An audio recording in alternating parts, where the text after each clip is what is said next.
Amén. Dígale al que está a su lado, qué bueno que estás aquí. Dios te trajo con un propósito, dele una sonrisa y ocupe su lugar.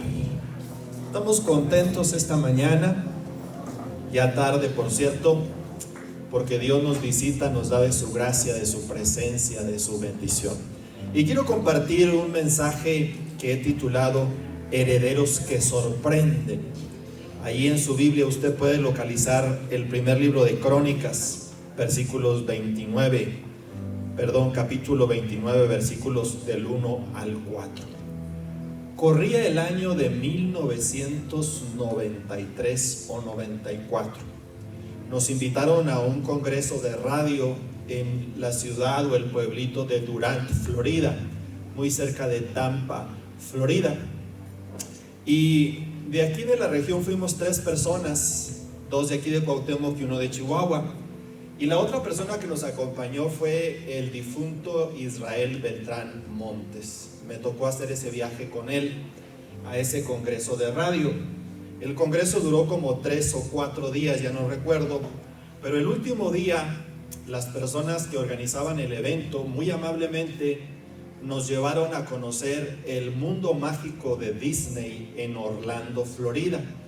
Me acuerdo que salimos muy tempranito porque son como 2 o 3 horas de camino y regresamos muy noche.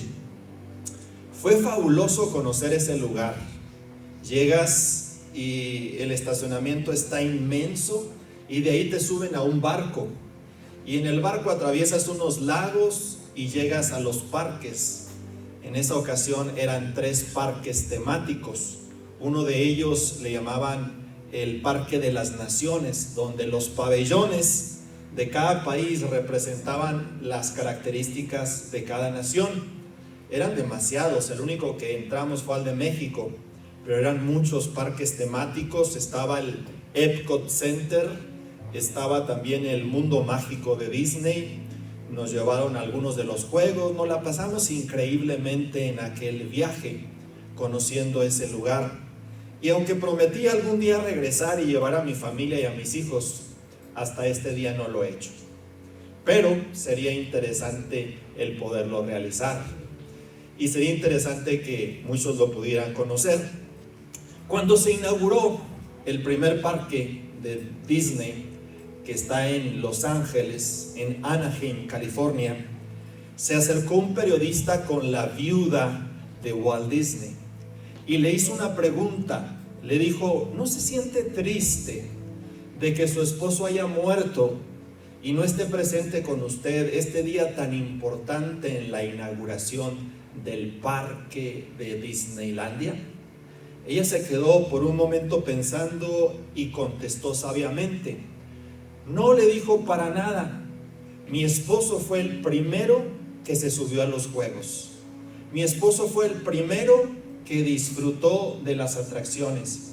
Mi esposo fue el primero que soñó con todo esto y disfrutó del parque cuando estaba todavía en un esbozo, ni siquiera en un plano.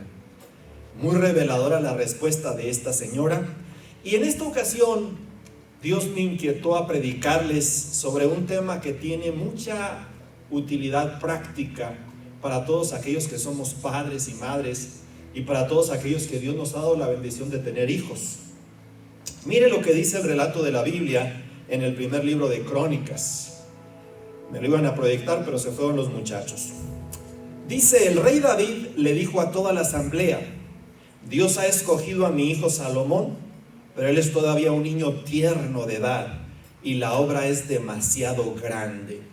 Esta casa no es para un hombre, sino para Dios el Señor.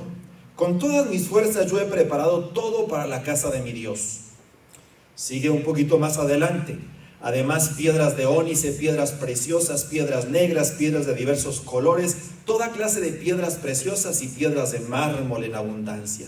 Además de todo lo que he preparado para la casa del santuario, es tan grande mi afecto por la casa de mi Dios, que en mi tesoro particular tengo guardado oro y plata, y lo voy a dar para la casa de mi Dios: 100,000 kilos de oro y de Ofir, y 30,000 kilos de plata refinada para recubrir las paredes de los edificios. Este relato lo encontramos al final de la vida del rey David. Él había enfrentado serios problemas con su familia. No está usted para saberlo ni yo para contarlo, pero David fue un exitoso general, un guerrero increíble, un músico sorprendente, un estadista maravillosa y muchas características más. Pero en casa fue un pésimo padre, como a veces ocurre con personas de renombre y personas famosas. Sus hijos crecieron sin rumbo, sin dirección.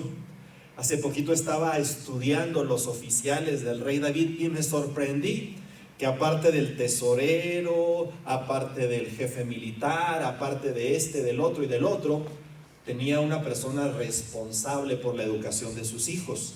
Y parece ser que no hizo muy buen trabajo, que digamos, porque eso no lo puede hacer una persona ajena a la familia. Puede de alguna manera ayudar, apoyar, pero es algo que el rey necesitaba hacer. Y por lo menos en el caso de uno o dos de sus hijos que se le rebelaron, dice el relato de las Escrituras que el rey jamás le había dicho en alguna ocasión a uno de sus hijos: hijo, ¿por qué haces esto de esta manera? Pórtate bien, hazlo de la otra manera. El relato entonces es revelador. La familia de David, un completo desastre. Su hijo mayor, Amnón, abusó sexualmente de una de sus medias hermanas de nombre Tamar. Fue tanto el enojo del otro hermano, porque David tuvo varias esposas y tenía hijos con varias de ellas, fue tanto el enojo de Absalón que cuando tuvo la oportunidad mató a su hermano Amnón. Entonces en la familia de David hubo de las cosas más terribles que te puedas imaginar: violaciones, asesinatos, intrigas, calumnias y cosas tan bajas como todo lo que te acabo de platicar. Y él enfrentó tantas circunstancias adversas. Cuando sus hijos crecieron, en el caso de Absalón, el asesino de su hermano mayor, se le rebeló.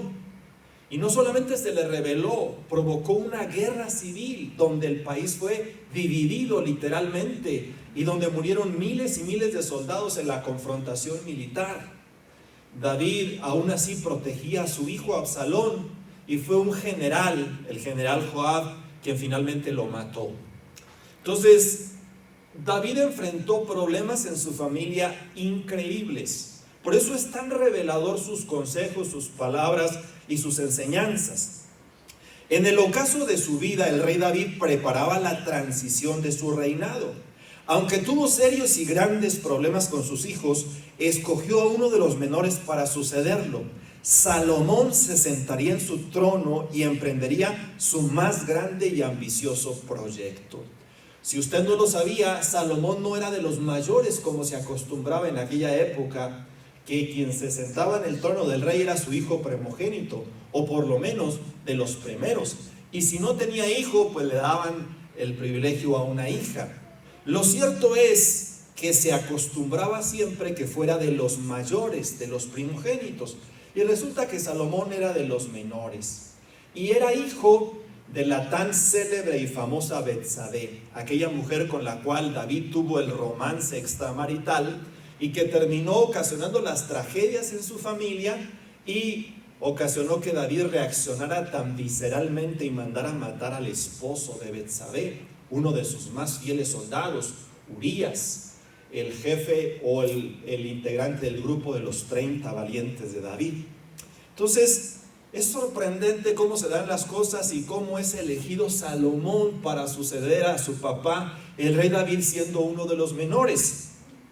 David soñó con edificar el templo del Señor.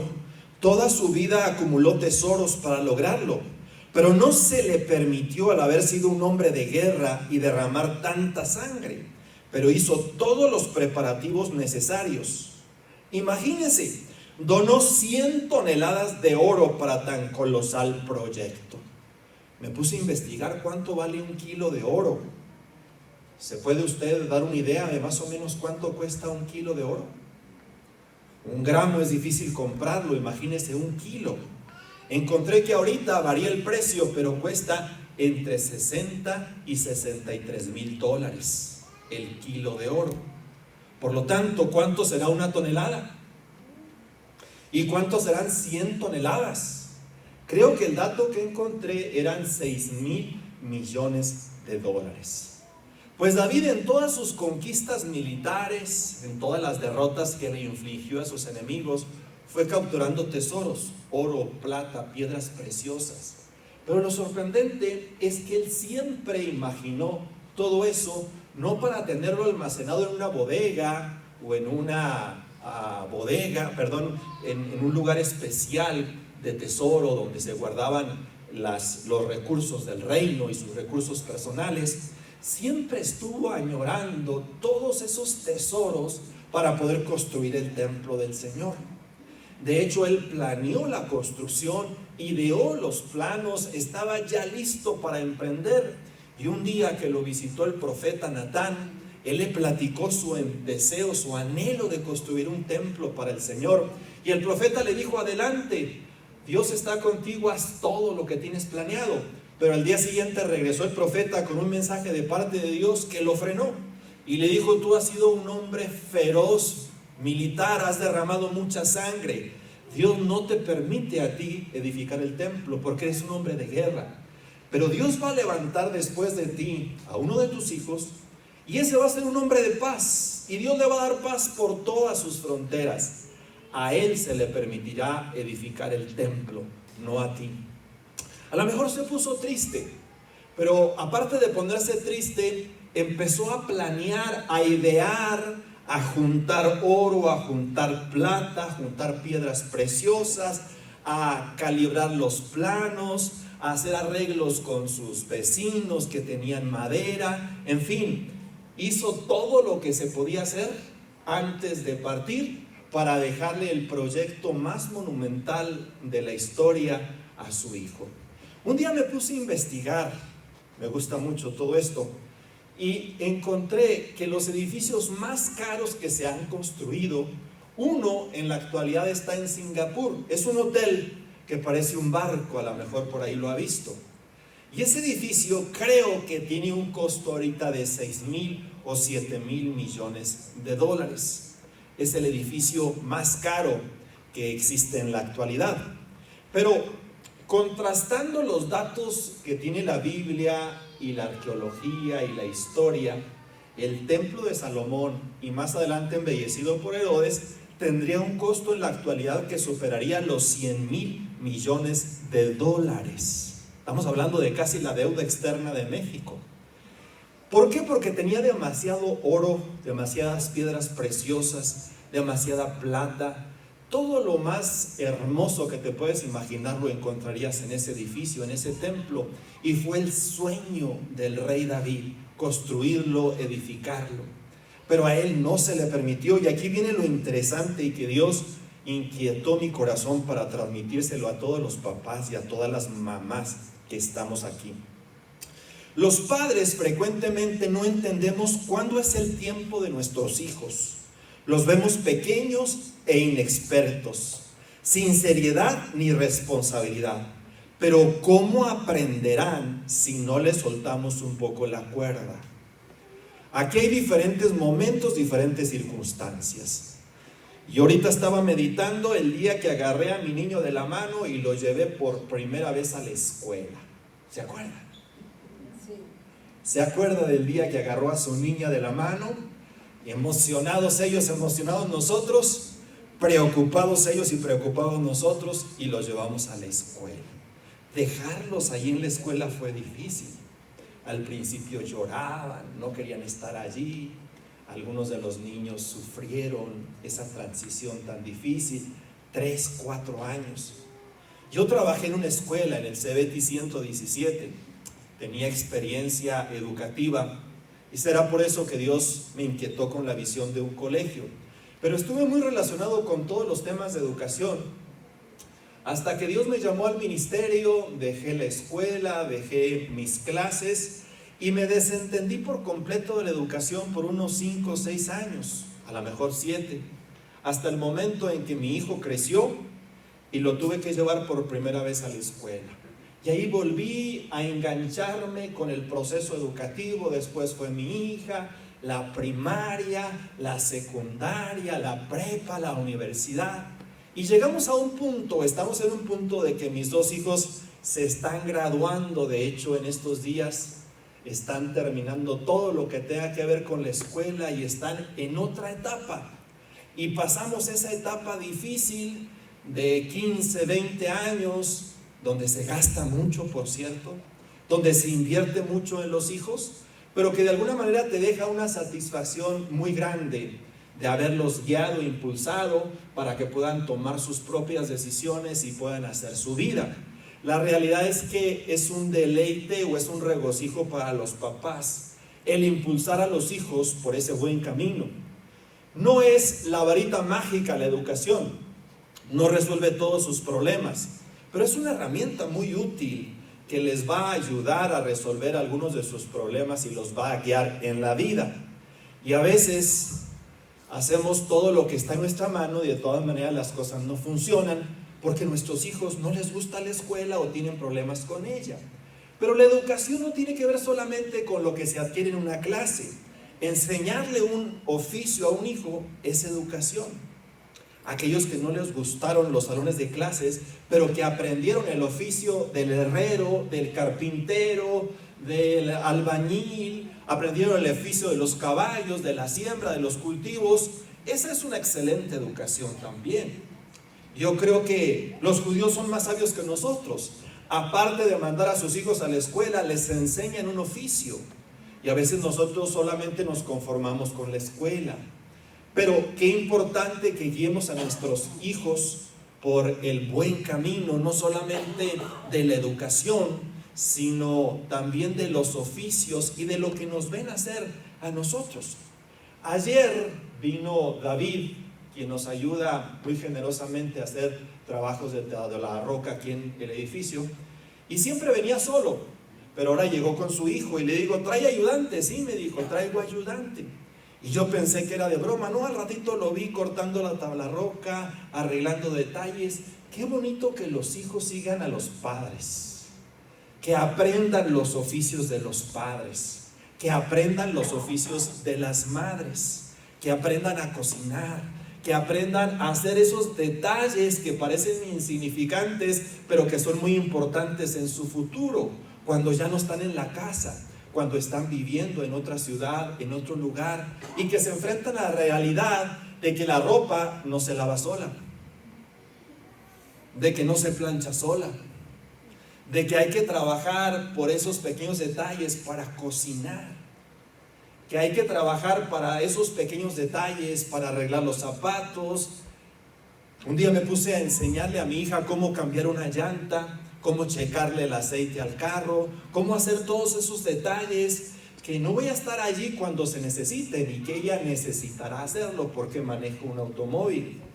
Y como eso, tenemos que enseñarles muchas cosas más. Más grandes problemas con sus hijos creo que ninguno de nosotros ha tenido.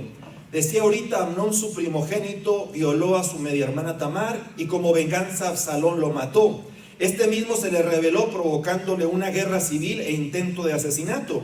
En su vejez, Adonías, su otro hijo, se le rebeló y por la fuerza quiso tomar el reino.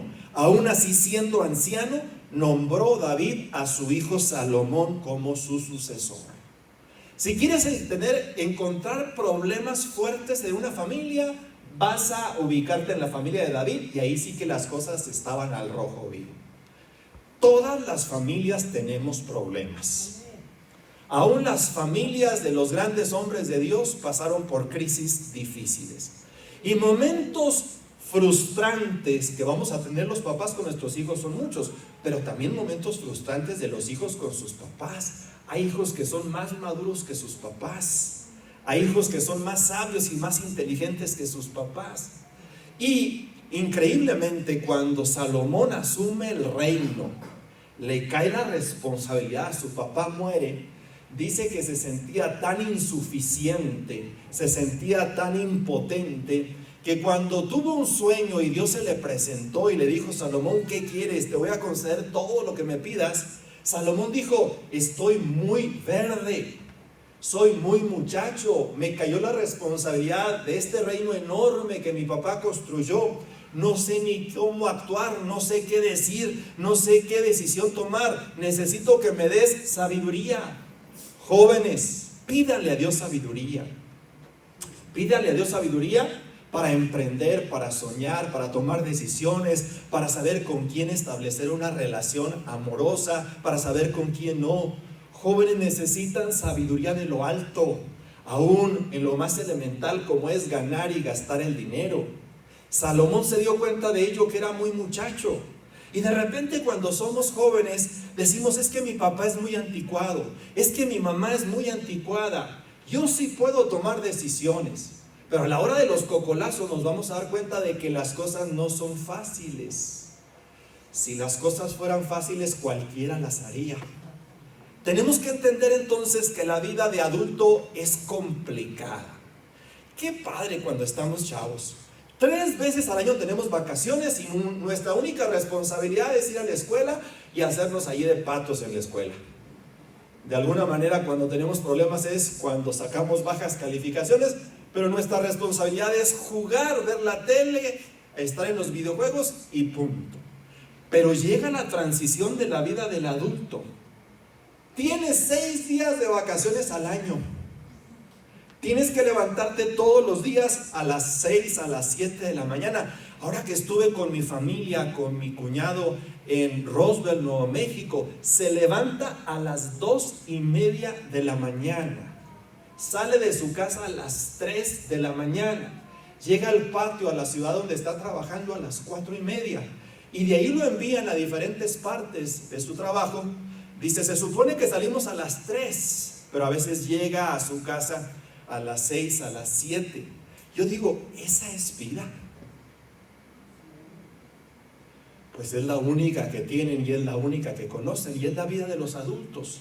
Trabajar como locos, esforzarse por salir adelante y aún así no cuadran las cuentas. ¿A cuántos adultos les gustaría volver a ser niños? Yo creo que a todos. Sin responsabilidades, sin cargas, sin preocupaciones. Mi papá me compra, mi papá me da, mi mamá me resuelve. A veces hasta la comida me llevan a la cama, la bicicleta, la patineta, la pelota, las clases de esto, las clases del otro. Me llevan, me traen, ni siquiera tengo que caminar. Esa es la vida de los niños y ahora que somos adultos las anhelamos, deseamos volver a tenerlas. Sin embargo, David estaba en el ocaso de su vida, no digamos la tercera edad, estaba en la cuarta edad. Dice que tenía un problema que es muy común en los adultos mayores, ya no le circula bien la sangre y no se calentaba con nada. Tenía todo a su disposición, pero no podía disfrutarlo. El otro día platicaba con mi papá y me decía, veo las ollas de comida, porque mi hermana hace comida, tiene un negocio de burritos, un restaurante, y son muy buenos para cocinar. Dice, a veces hay 10 ollas de comida y no se me antoja nada, y no quiero nada. Qué triste que llegue una época de la vida que no pueden ni comer, que no te sabe ni la comida. Qué triste, ¿verdad? Que no te calientas con nada, que no disfrutas nada, no te dan ganas ya de salir, no te dan ganas de ir, de venir. Y así estaba David, y en el ocaso de su vida tenía que tomar una decisión tremenda. Se le acababa de revelar su otro hijo Adonías, que quería reinar a fuerzas, cuando él había establecido a Salomón como su sucesor. Tuvo que sacar fuerzas de la debilidad y empoderar y tomar precisamente a su hijo Salomón para ponerlo como rey. Date otra oportunidad con tus hijos. Tu legado son ellos, los que seguirán y construirán tu proyecto más ambicioso. Ellos sí lo harán. Salomón pidió sabiduría cuando sintió el peso del reino e hizo un mejor papel que su papá. Es tiempo de creer en ellos. Papás, mamás, vemos a nuestros hijos ¿cómo los vemos? Pequeños, irresponsables, intolerantes. ¿Cómo más los vemos? A ver, ayúdenme, sean honestos. ¿Cómo vemos a nuestros hijos? Los vemos como a ver si se logran, irritables, no son dignos de confianza y tantas cosas. Y a lo mejor están en esa etapa de la adolescencia, de la juventud, que les circula tole por la sangre, ¿verdad? Que todo se les olvida, que dejan todo desordenado, y uno dice, ¿cómo voy a confiar en él, en ella? Pero resulta que esos hijos crecen y va a llegar el momento de una transición en la vida nuestra. Y son ellos los que van a tomar nuestro legado. Dicen que el techo de los padres va a ser el cimiento de los hijos. A lo mejor no en todos los casos es cierto, pero en la mayoría, hasta donde llegues tú, de ahí en adelante van a seguir tus hijos. Si los has orientado bien, van a tomar decisiones sabias y a lo mejor van a construir un edificio enorme. Si los has orientado mal, aún así pueden rectificar. Pero lo cierto es que el techo de los padres es el cimiento de los hijos. Y son los hijos los que van a tomar los sueños, los proyectos, alguno de sus padres. David toda su vida preparó un proyecto magnífico, una obra monumental, pero a él no se le permitió. Pero a un anciano todo se le olvidaba, menos recomendarle a sus oficiales: apoyen a mi hijo, está el proyecto del templo, anímense. A mí me sorprende, en el tesoro particular del rey David tenía 100 toneladas de oro. Pero desde siempre él había soñado con dedicar ese oro para el templo del Señor. Sus proyectos y sus prioridades estaban muy claras. Era una cantidad enorme de dinero, pero él no lo quería para él, ni siquiera lo quería para sus hijos. Ya tenían muchas cosas y ya eran súper abundantes. Lo quería para un proyecto magnánimo enorme. Dicen algunos millonarios, encabezados por Bill Gates, que ellos están planeando que no les van a heredar toda su fortuna a sus hijos, que porque en vez de hacerles un bien, les van a hacer un mal. Imagínense, 50,000 millones de dólares, heredárselos a un hijo que es inmaduro, irresponsable y sintiéndose la trompa del tren y la última Coca-Cola del desierto. ¿Le va a hacer un bien o le va a hacer un mal? Dicen esos millonarios que ellos no le van a heredar eso a sus hijos, que les van a heredar una cantidad razonable para que tengan para empezar su vida, y que todo eso lo van a dispersar en asociaciones de beneficencia pública y en todo lo demás. No sé si lo vayan a hacer realmente, pero por lo menos es el plan. David, sus tesoros particulares los encauzó a su sueño más grande y a su proyecto más enorme, que era ver construido el templo del Señor. Y no le tembló la mano, no le tembló la firma, diríamos en esta época, para consagrar 100 toneladas de oro y 30 toneladas de plata y dedicarlas para la construcción del templo. Entonces, date otra oportunidad con tus hijos. Tu legado son ellos y son los que seguirán y construirán tus más grandes proyectos. Hace poco estuvimos en una conferencia muy interesante en Juárez y el énfasis fue ese. Y me cayó el saco en algunos aspectos, entendiendo que muchas cosas yo no las voy a lograr, pero que les puse la plataforma a mis hijos para que sean ellos. Y si no mis hijos, mis nietos, lo que logren, lo que yo no he alcanzado. Y lo mismo te ocurre a ti, que no todo es para que tú lo conquistes, sino que algunas de las cosas solamente vas a poner los cimientos y son tus pupilos, tus hijos y tus nietos los que van a alcanzar a construir esos proyectos. Estamos tan preocupados por dejarle herencia a nuestros hijos que nos olvidamos de formar herederos, de darles confianza, de transmitirles valores, de transmitirles proyectos, de transmitirles sueños. Y pensamos y creemos que todo es para nosotros. La realidad es que solamente vamos de paso. Y algunos ya no vamos para arriba, ya vamos para abajo. Le platico algo que me ocurrió hace unos días. Me compré una bicicleta. tenía años con ese deseo de volver a la bicicleta. Cuando estaba de 20, de 30 años le daba frecuentemente a la bicicleta. Pues me compré una. El primer día que fui a estrenarla, fui al polideportivo, y llegando al polideportivo se le rompieron los pedales. Dije, ¿qué pasó? Traté de ponérselo, no pude, regresé allá a la tienda y me dieron otra bicicleta. Pues ya no tuve chance, fui y la guardé. En siguiente ocasión, dije, voy a irme para el rumbo de Collachi. Según yo me imaginaba ir hasta allá y volver y regresar.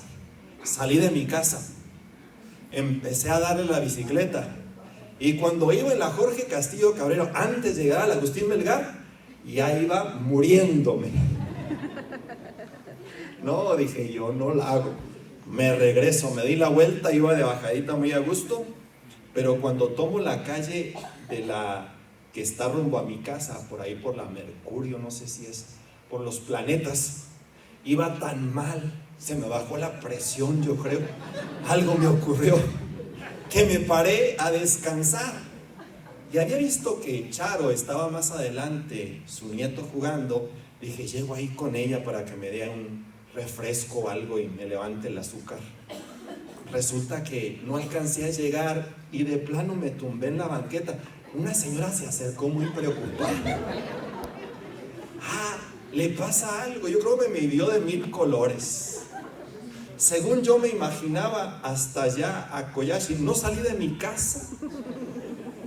Por cierto, he seguido intentándole y ya no me quedo como antes. Tenemos que esforzarnos y tener una vida digna, aún llegando a la tercera edad. David se encontraba ya en el ocaso de su vida, no salía ni de la cama, pero aún ahí tomó decisiones fuertes, trascendentes, sabias. Empoderó y posicionó a su hijo menor Salomón y le dio la más grande de las responsabilidades. Nosotros tenemos que creer y confiar en nuestros hijos. Al final de cuentas son nuestro mayor legado. Al final de cuentas son ellos los que toman nuestra estafeta. Tenemos que tener sabiduría, cómo se las entregamos, en qué momento, en qué instante. Pero esos pequeños traviesos crecen y te van a dar dolores de cabeza, pero te van a dar enormes satisfacciones. Además, Dios ha confiado en nosotros, que éramos un desastre. Imagínate si no confiará en nuestros hijos, que en la mayoría de los casos son mejores que nosotros. Analiza tu vida, date cuenta de cómo fuiste tú y cómo son tus hijos, y vas a encontrar que en la mayoría de los casos tus hijos son mejores que tú. Han tenido mejores oportunidades, salvo sus debidas excepciones, pero por ahí dicen hijo de tigre pintito. Como es el papá, es el hijo. Los hijos siguen los modelos de sus padres, de sus abuelos, de sus bisabuelos. Y tenemos que tener confianza en que van a hacer un papel mejor que el de nosotros. Recuerdo cuando llevé por primera vez a mi hijo e hija al kinder. Hoy los dos terminan la universidad. Mi estafeta y la tuya se la pasaremos a ellos. Que sea una transición no tan tormentosa, que se sientan orgullosos de portar tu apellido y legado. Te sorprenderán y harán mucho más de lo que te imaginas. ¿Quién cree esto, que sus hijos van a ser mejores que ustedes? ¿Quién puede orar para pedirle a Dios que levante esta nueva generación y que los hijos nuestros sean mejores que lo que nosotros hemos hecho? Que sean mejores que nuestros más grandes proyectos y que concluyan esos proyectos que nosotros no alcanzamos a realizar. La vida no termina cuando tú te mueres.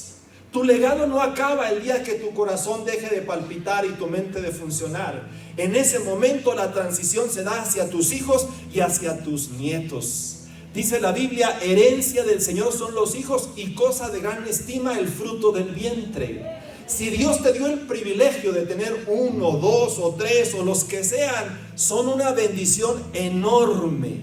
No solamente los veas como un peso y una responsabilidad. Habrá momentos en que la casa esté limpia, ordenada, sin ningún juguete regado, sin la cama desalzada y todo perfectamente. pero la vas a sentir triste y vacía porque tus hijos ya no están. A lo mejor están en la universidad, a lo mejor ya se casaron, a lo mejor están trabajando en Estados Unidos. Pasaron por tus manos, los formaste, pero ya no están. Van a seguir el curso de sus vidas. Por lo tanto, ahora que los tienes, no reniegues tanto. Ahora que van a entrar a la escuela, al momento de que empiezan las clases, no reniegues tantos con ellos. Aprovecha las oportunidades. Métete al cuarto, a su recámara.